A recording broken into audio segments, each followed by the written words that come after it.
अच्छा, ये बच्चियां बैठी हैं, इनकी जब शादी होती है तो एंगेजमेंट रिंग कितनी महंगी बनती है। सीता की एंगेजमेंट रिंग कितनी महंगी होगी।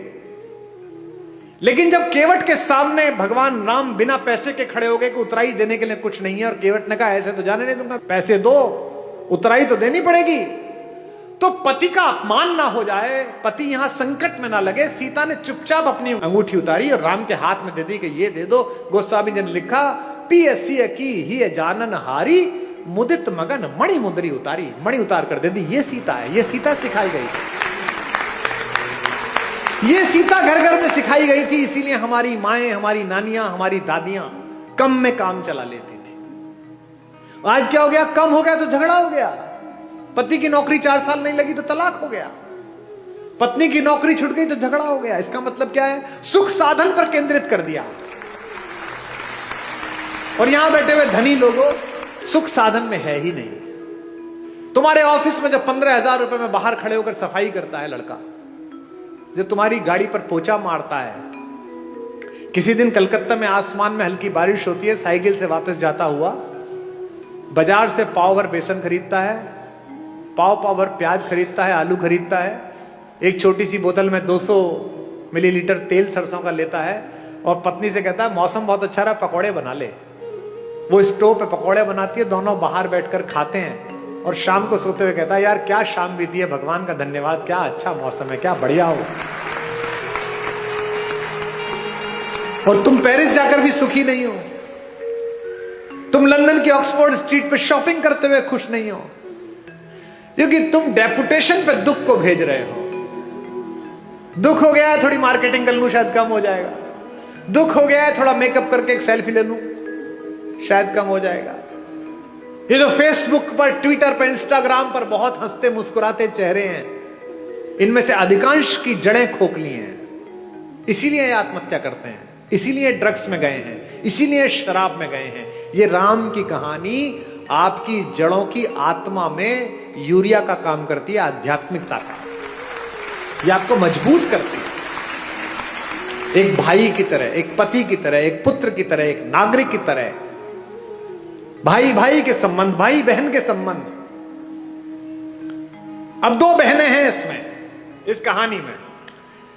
भाई बहन का संबंध ठीक ना हो तो गड़बड़ हो सकती है।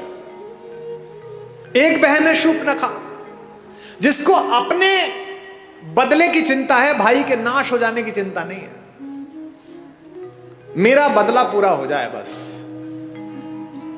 वो ये नहीं कहती कि मेरा अपमान किया, वो ये नहीं कहती कि मैंने नीचतापूर्ण व्यवहार किया, वो कहती है कि मैंने बताया मैं तुम्हारी बहन हूं, उसके बाद मेरा अपमान कर दिया। और उसकी तो बीवी बहुत सुंदर है, वो जंगल में क्या कर रही है, वो तो भैया आपके पास होनी चाहिए। ऐसी बहन देखी है कोई जो अपनी भाभी के रहते बाहर की किसी औरत का वर्णन करे कि इससे अपना लो?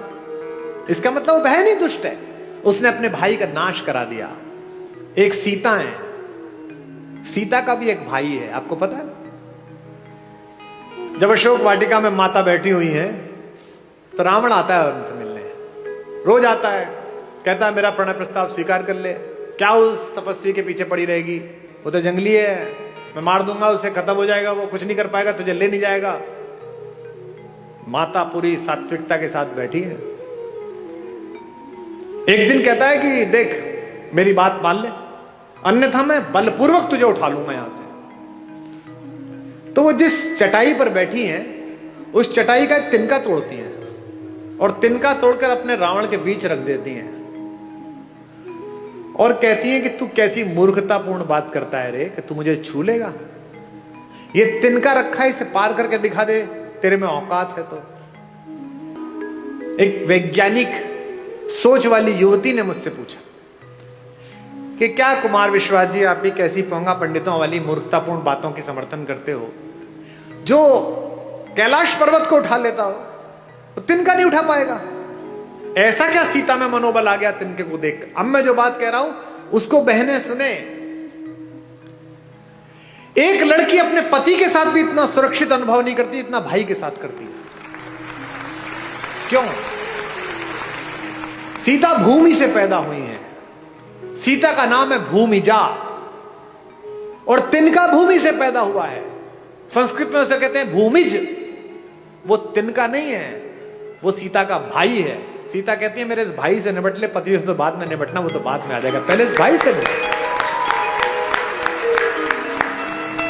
एक तृण धरकर कहती है, उसकी ओट में बैठकर कहती है वैदेही, तृण धरि ओट कहत वैदेही, तृण धरि ओट कहत वैदेही, सुमिर अवधपति परम स्नेही, तृण धरि ओट कहत वैदेही, सुनिर अवधपति परम स्नेही। एक बात आपको बता दूं मैं, जिस दिन आपको अपने पिता की बेटी से अपनी बेटी ज्यादा अच्छी लगने लगे, उस दिन समझ लेना कि अमंगल की तीर्थ यात्रा प्रारंभ हो गई है।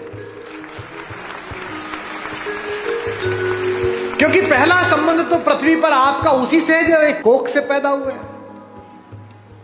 ये जो भैया दूज पर और राखी पर बहनें राखी बांधने आती हैं, हम क्या समझते हैं कि ये एक त्योहार मनाने आती है? नहीं, ये उस भाई में अपने माता पिता का मंगल ढूंढती हैं। ये जानती है कि मेरा भाई ठीक रहा तो मेरे मां बाप का बुढ़ापा ठीक कटेगा, ये समृद्ध रहा, ये शक्तिशाली रहा तो अच्छा हो जाएगा, और उसी के आशीर्वाद से तुम्हारा स्वास्थ्य चलता है। इसीलिए उस तिनके की ओट पर बैठी हुई सीता जानती हैं कि जब तक ये तिनका है, जब तक ये मेरा भाई है, चाहे कैसा भी हो, तिनके से ज्यादा गरीब बेचारा कौन होगा? तिनका तो बहुत ही गरीब भाई है, लेकिन फिर भी वो जानती है कि ये रक्षा करेगा। इसलिए इस पूरे पारिवारिक प्रतिष्ठान में, राम कथा में एक एक प्रतीक शास्त्र ऐसा है जो आपको आपके पारिवारिक मूल्यों के साथ जिंदा रख सकता है।